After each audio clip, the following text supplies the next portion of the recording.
Bonjour et bienvenue dans cette correction d'examen. Il s'agit de l'examen de développement front-end de juin 2022 en bachelier informatique. C'est l'examen qu'a eu le groupe 2 sécurité, non, développement. Groupe 2 développement. Alors, ici nous avons une petite démonstration. Au chargement de la page, aléatoirement, le script génère 8 formes. En fait, ce sont tous des divs, hein, et chacun de ces divs a une classe. Les classes sont déjà prévues dans le CSS, hein, on peut les retrouver ici, voilà, des triangles, des cercles, des carrés, des pentagones, etc. Et en plus de ça, le script génère aussi aléatoirement une forme euh, que nous devrons retrouver. Donc en fait c'est un petit jeu, nous allons devoir trouver tous les trapèzes parmi les 8 formes proposées. Si on clique sur une forme qui n'est pas un trapèze, elle devient grise. Si on clique sur un trapèze, il devient vert. Voilà, voilà. Et quand on les trouve tous, il génère une nouvelle ligne avec 8 formes aléatoires encore une fois. Donc au chargement, à chaque fois, c'est une forme différente qu'il va falloir trouver. Ici les cercles, il y en a toujours au moins un. Ça c'est important, c'est demandé dans les instructions, il y a un petit fichier d'instruction qui est ici, il y a toujours au moins une fois la forme recherchée qui doit apparaître. On verra comment on peut faire ça.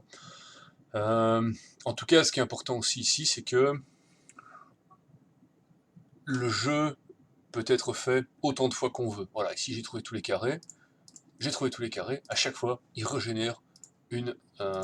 ouais, ici on a carrément 4, voilà, chaque fois il régénère une nouvelle partie, si on peut parler comme ça. Et donc, le code qui génère aléatoirement les formes, il va falloir sans doute l'isoler dans une fonction, de façon à pouvoir rappeler cette fonction, de façon à ce que le jeu puisse se faire autant de fois qu'on le souhaite. Ça c'est le petit fichier d'instruction.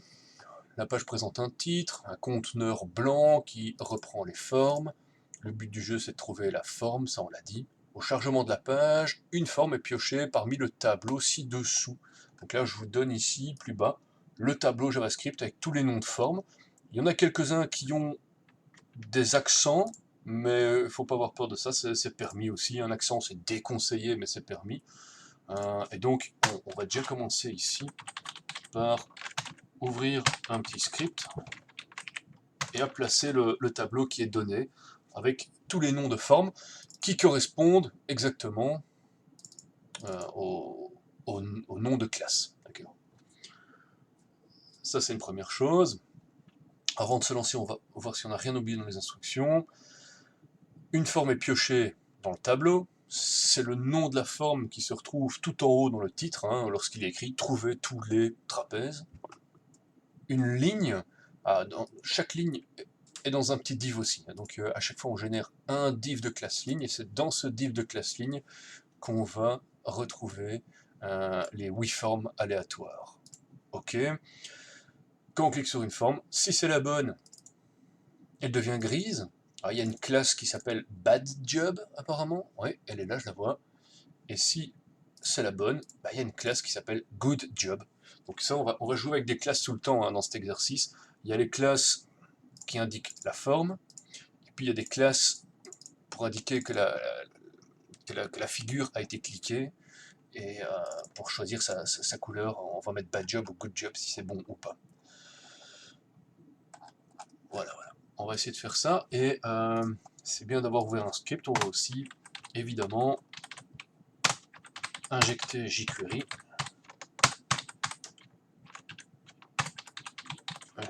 Là j'ai mis son nom un peu au hasard, je vais voir si la bibliothèque est bien là. Oui, c'est .min.js. Voilà, jQuery est intégré aussi. Alors, comme presque à chaque fois, on va commencer par demander si le document est prêt. On ouvre une fonction anonyme, hein, ça je rappelle, à chaque fois que vous lancez une écoute d'événements en jQuery, vous devez suivre cette écoute d'une fonction anonyme. Et tout le code qui sera exécuté lors du déclenchement de cet événement, eh bien, ce code, on le retrouve dans les accolades de la fonction anonyme, ici.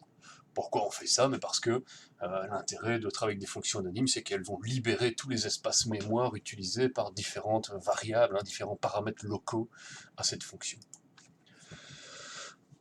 Voilà, on est bien parti. Qu'est-ce qu'on va faire en premier? Donc, je vais vous montrer... voilà, ça c'est la démonstration. Ça c'est ce qu'on a pour l'instant. On va même peut-être déjà aussi lancer la console. Pour l'instant, il n'y a pas d'erreur dans la console. Chouette. La première chose à faire, c'est peut-être de venir injecter le nom de la forme qu'on cherche ici au-dessus.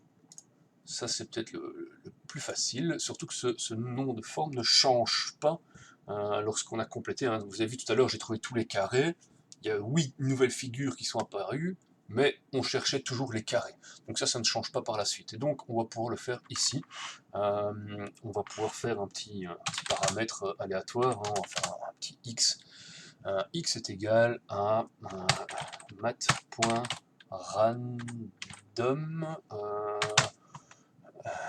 Oui, si c'est random, on va voir mat.random. Si c'est une faute, on la corrigera, tant mieux. Alors, ce petit random, on va le multiplier par le nombre d'éléments qui est dans le tableau. 1, 2, 3, 4, on va pas les compter, on va faire un form.length. Voilà. Et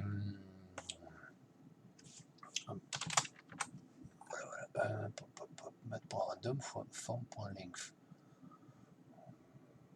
Il va falloir arrondir tout ça, bien sûr.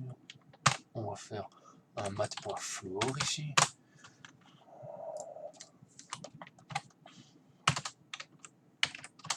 Et on va tenter un petit coup de console. Voilà, c'est les deux premières lignes de code. Vous serez indulgent si j'ai fait une faute. Ça fait un mois que j'ai pas touché à JavaScript. Là. Console.x. On tente.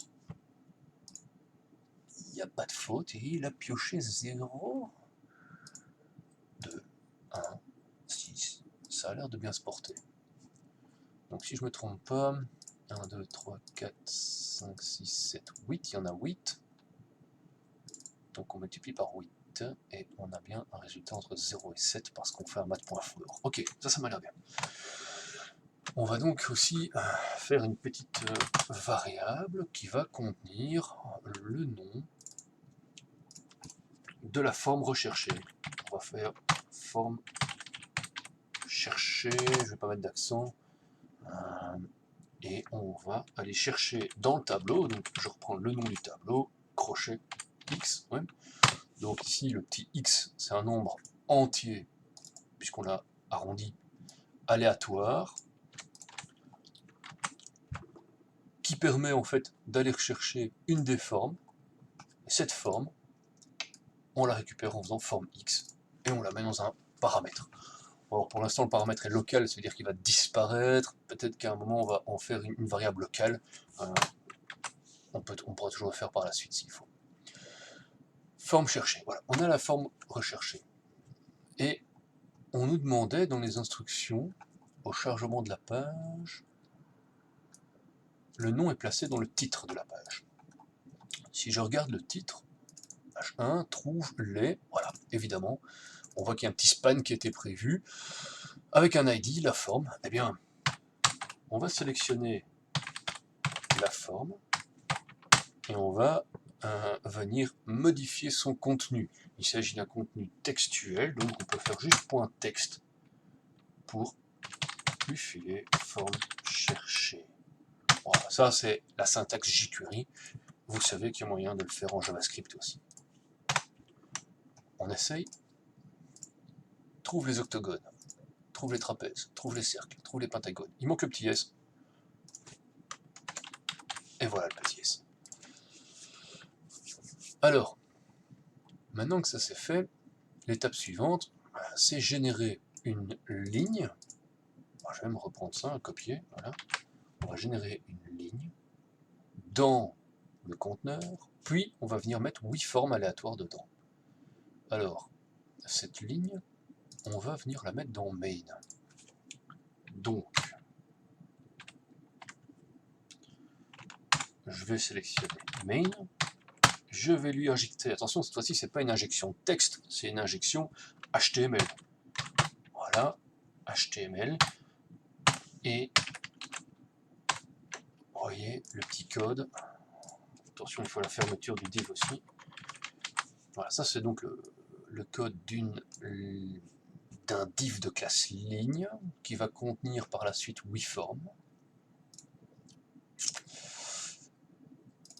Et on l'injecte en faisant .html. Attention, .html, ça va remplacer tout le contenu HTML. Or, on sait que par la suite, lorsqu'on va vouloir une nouvelle ligne, eh bien, on voudrait que cette nouvelle ligne se place avant.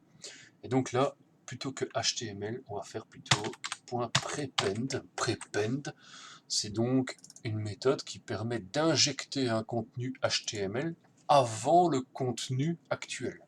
Et donc à chaque fois, la ligne va se mettre avant les lignes courantes. Ça a l'air bien.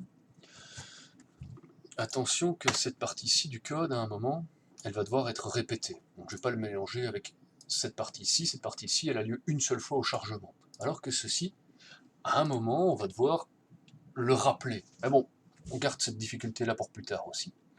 Maintenant, la difficulté, c'est de venir injecter WeForm dans cette ligne. Alors, il y a différentes façons de faire. Soit, on arrive à sélectionner la dernière ligne injectée. Alors, pour sélectionner la dernière ligne injectée, une solution, ce serait de numéroter les lignes et de travailler avec des ID. On a déjà fait ça dans plusieurs exercices. Donc ici, on pourrait dire ID égale, on fait intervenir un petit compteur, hein, un petit X, un petit Y, n'importe quoi, qui permet de compter les lignes. Et comme ça, on sait toujours dans quelle ligne ajouter les nouvelles formes. On peut aussi travailler en CSS avec un sélecteur qui permet de sélectionner uniquement la première ligne. Hein, ça existe aussi un sélecteur CSS qui permet d'aller chercher le premier élément de type div.ligne qui serait dans main. Comme le sélecteur existe, eh bien on va pouvoir travailler sur la dernière ligne injectée de cette façon. Ça aussi, ça fonctionne très bien. Une autre possibilité, ce serait de construire tout le contenu HTML. Donc on pourrait aussi faire une variable message, par exemple, qui contiendrait tout l'HTML à injecter, c'est-à-dire le div et toutes les formes à l'intérieur. Ça aussi, c'est une façon de faire. Je crois que la façon la plus propre, c'est d'aller rechercher ce sélecteur CSS, sur lequel j'ai un petit doute. Je ne me rappelle plus tout à fait de ce sélecteur, mais on va essayer. On va essayer de le retrouver. Bah, imaginons que je suis à l'examen, je me rappelle plus de ce sélecteur CSS. Eh bien, on va faire ça. Allez, on va faire une petite variable. Petite variable. Ouais. Var message égale rien du tout. Si, message égale ceci. Voilà. Là, je suis en train de construire une chaîne de caractères qui va contenir tout l'HTML que je vais injecter ici par la suite. Vous voyez, voilà. Je vais construire message et je vais l'injecter ici au début du main. Ce message va se terminer par la fermeture du div. Donc ça va être une belle chaîne, et entre les deux, il va y avoir les figures. Je vais aller voir ici dans les... Oui, des formes, des figures, on se comprend. Chaque forme est aléatoire parmi les formes reprises dans le tableau. Bref, ce sont des divs. Alors, il y en a 8.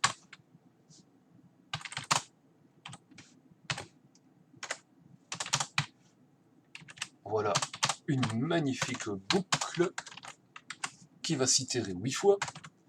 Et dans cette boucle, on va faire un petit message plus égal. Comme ça, on va à chaque passage dans la boucle rajouter un petit bazar dans le message. Et ce petit bazar, c'est quoi? C'est un div fermé, celui-ci, hein, d'accord? Donc j'espère que vous voyez ce que ça donne au final. Il y a un grand div qui contient 8 petits. Et par contre, ce ne sera pas la classe ligne ici. La classe en question, on va la piocher aléatoirement là-dedans. Et pour ça,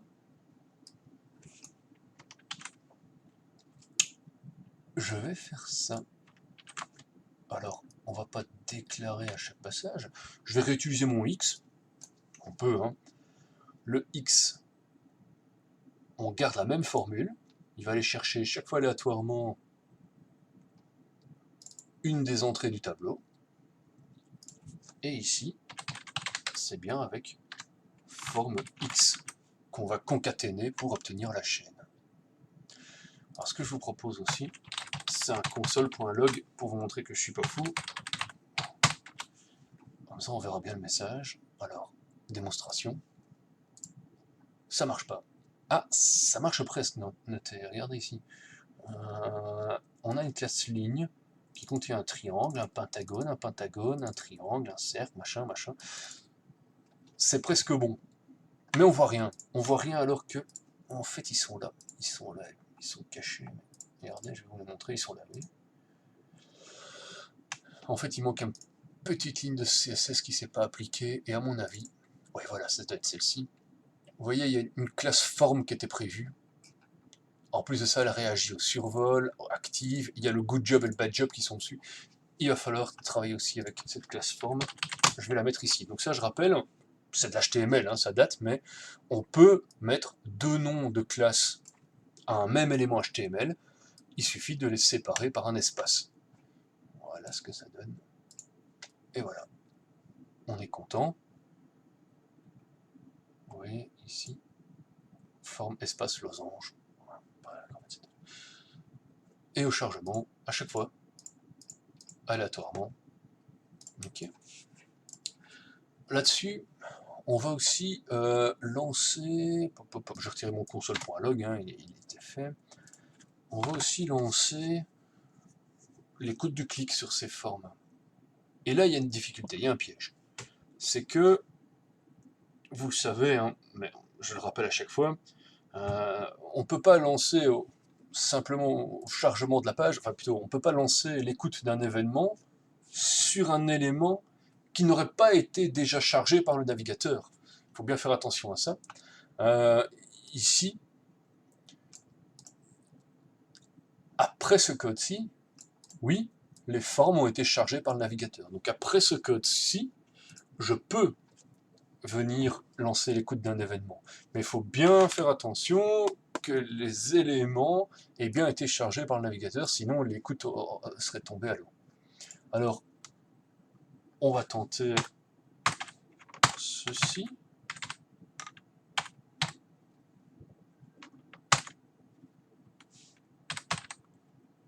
Add, non, point clic, j'étais en JavaScript, j'allais faire un add event listener. Donc point forme, donc je sélectionne tous les éléments de la classe forme, j'écoute le clic, et ça nous fait une petite fonction anonyme, voilà. Et il y avait une question à poser, c'était est-ce que la forme possède la classe, oui, possède comme classe la forme cherchée, d'accord? Donc forme cherchée, c'est bien ceci, pentagone, et on va demander est-ce que forme cherchée fait partie de la classe de l'élément cliqué. Alors, l'élément cliqué, $10, voilà comment on récupère l'élément cliqué. On demande est-ce qu'il possède la classe hasClass. hasClass, forme chercher.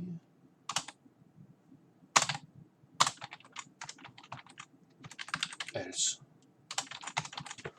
Vous voyez l'idée, chaque fois qu'on clique sur une forme, on demande est-ce qu'il possède la classe pentagone, si c'est pentagone, la forme cherchée, quoi. Ensuite,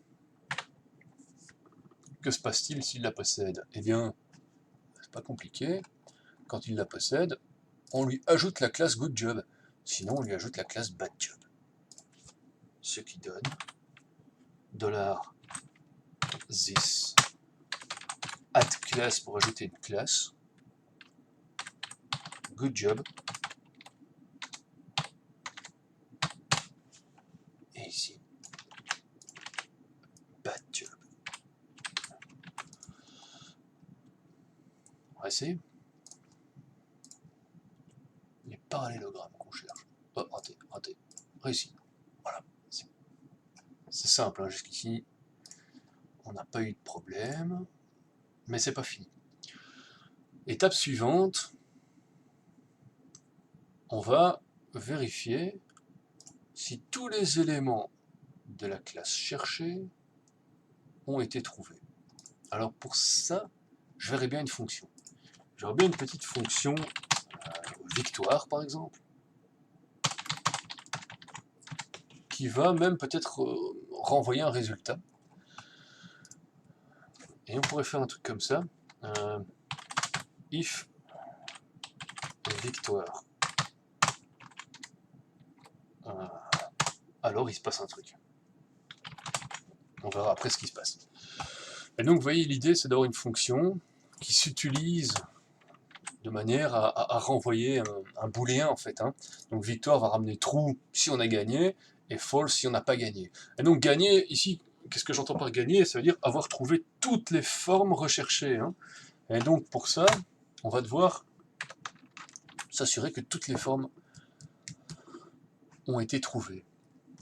Et là aussi, il y a plein de façons de faire. On pourrait utiliser la boucle each et tester. On pourrait, avec une boucle each, parcourir toutes les formes pour regarder est-ce qu'elles ont la forme cherchée et la classe good job. Parce que c'est ça en fait hein, qu'il faut, c'est que chaque fois que la figure, hein, chaque fois qu'une forme possède la classe recherchée, elle doit avoir la classe good job. Ça veut dire que toutes les formes cherchées sont bien vertes. On pourrait faire ça avec des boucles pour aller tester chaque forme une par une. Vous pouvez le faire, ça fonctionne. Et je me demandais si ce serait pas plus simple de compter le nombre d'éléments. On pourrait faire un petit truc comme ça, if, avec un else aussi en dessous qui renverrait un false, et ici le if, il renverrait un true, donc ça c'est pour faire ce retour de valeur booléenne dont on a besoin ici en dessous. Et ici, une condition qui exprime le fait que toutes les formes cherchées ont été trouvées. Et pour ça, on avait vu en jQuery qu'on pouvait compter le nombre d'éléments qui correspond à un sélecteur. Alors, on pourrait faire ça.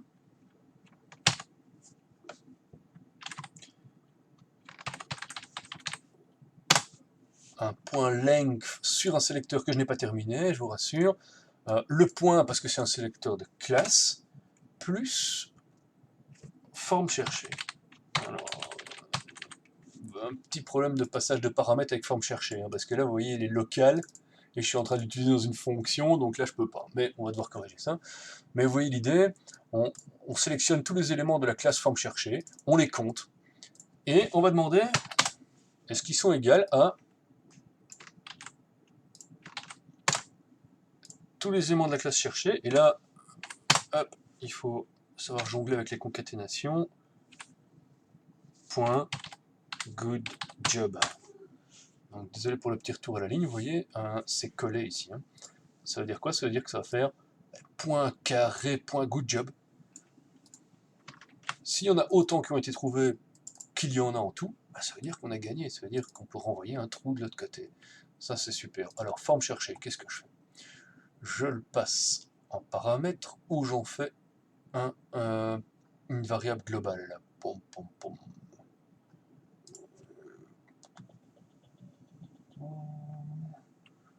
Petite hésitation. Alors on va faire... Oh, c'est pas beau, hein. Je vous entends, il y en a qui sont en train de me huer là. On va en faire un paramètre global, voilà. C'est un examen, hein. Je suis pas trop regardant non plus sur ce genre de détails le jour de l'examen. Au moins on a dit en classe que c'était pas tout à fait conseillé de travailler avec trop de variables globales. Mais le jour de l'examen, si vous faites quelque chose de fonctionnel, je serai déjà ravi.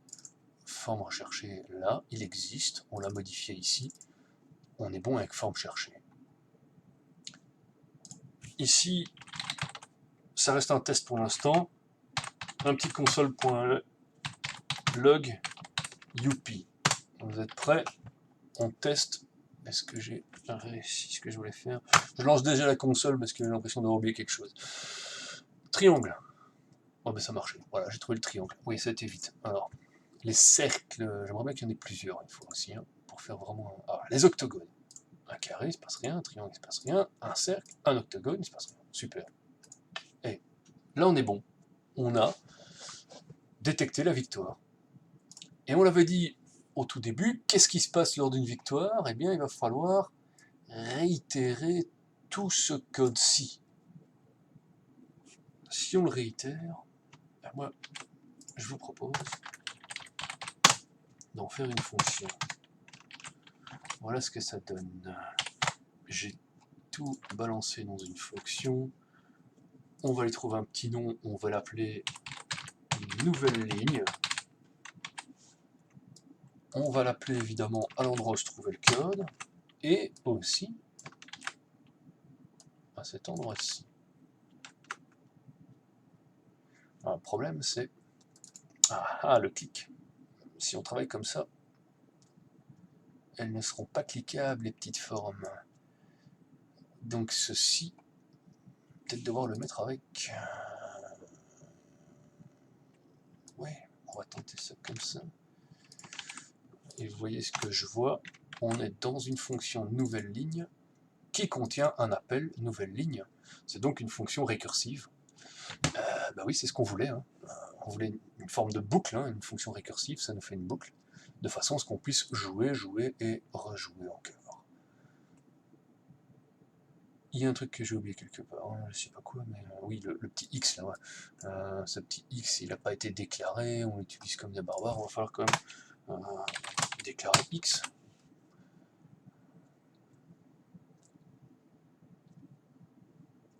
On va tenter.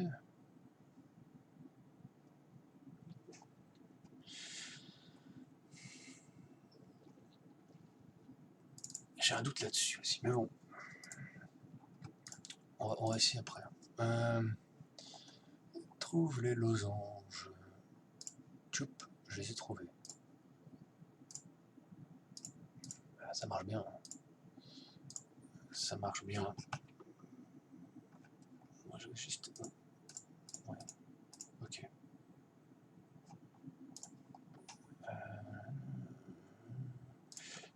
J'ai juste envie de faire un test, hein, désolé. Vous voyez, parce que je suis en train de me demander si on n'est pas en train de surcharger. Là, on écoute forme, on écoute le clic, on écoute le clic, on écoute le clic. Est-ce que les lignes précédentes vont pas déclencher plusieurs fois le clic? On va tenter ça. Voilà. Console.log, test, ça vaut la peine. Trouve les cercles. Boum, boum. Boum, ils sont trouvés.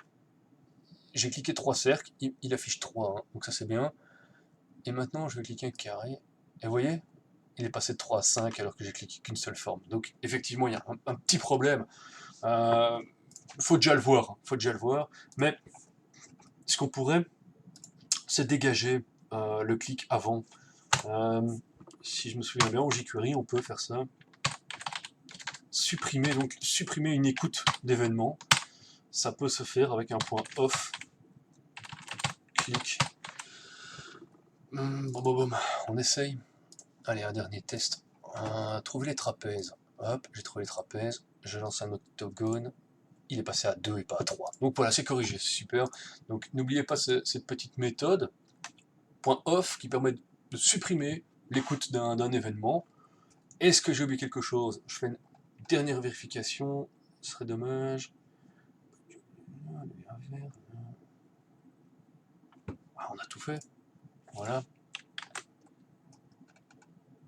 Donc, exercice intéressant, hein, on voit tous les principes de base qu'on a retrouvés dans différents exercices faits en classe, d'autres questionnaires d'examen des années précédentes que j'avais mis à votre disposition. Et en plus ici une petite nouvelle difficulté, cette fonction récursive, mais je pense que c'est pas si nouveau que ça non plus, une fonction récursive pour vous. Il n'y avait qu'à isoler certaines parties du code dans des fonctions pour y arriver. Voilà, après cette fonction victoire, peut-être que vous ne l'avez pas tous fait, c'était peut-être pas si utile que ça de faire ça à part, hein, on aurait pu taper le if ici en fait, hein, quand j'y pense. Donc oui, il y a sûrement moyen de coder tout ça de différentes façons, n'hésitez pas à le faire à votre mode et à vous inspirer du code que j'ai présenté ici, uniquement en cas de besoin. Voilà. Une dernière fois le code en entier. Ça, c'est le haut du code. Et voici le bas du code. On n'a rien changé dans le CSS ni dans l'HTML plus loin. Voilà qui clôture la correction de cet examen de juin 2022 en bachelier informatique, option développement groupe 2